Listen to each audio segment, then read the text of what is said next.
Sprint reportedly in exclusive talks with Comcast and Charter to make a deal. There's an agreement between Sprint and the two companies that could build on a partnership that Charter and Comcast had announced last month. Comcast has already unveiled plans for a wireless service using the airwaves of Verizon. Now sources say that Comcast and Charter are in talks with Sprint to secure a similar agreement, possibly using Sprint as their primary wholesaler for the wireless airwaves. It's a financial boost for Sprint. They really haven't been profitable, Dagen, since 2006. We're seeing a lot of the cable companies, the wireless companies, starting to really kind of merge, partner up, if you will.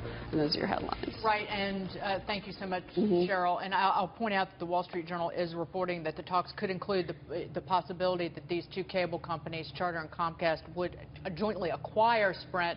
Maybe a more likely scenario, James Freeman, is that they pony up some money to improve Sprint's network, because that has been, to say it's an albatross is understating how badly Sprint performs network-wise compared to, say, a Verizon or an AT&T. Well, I'm not a Sprint customer. Can't vouch for their service. I am. But, I'm speaking from personal experience.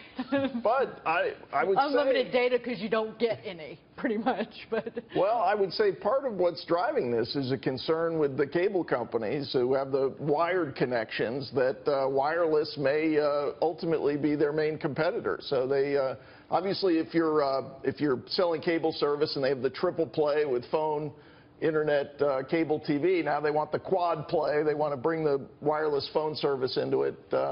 And for the wireless companies, they've been in this brutal price war. It's been great for consumers. All these expensive data plans are coming down, but they may be looking for a breather on that, possibly tie up with a wired component. Right, and you can just take a look at the stock, Sprint stock in pre-market trading is up 6%.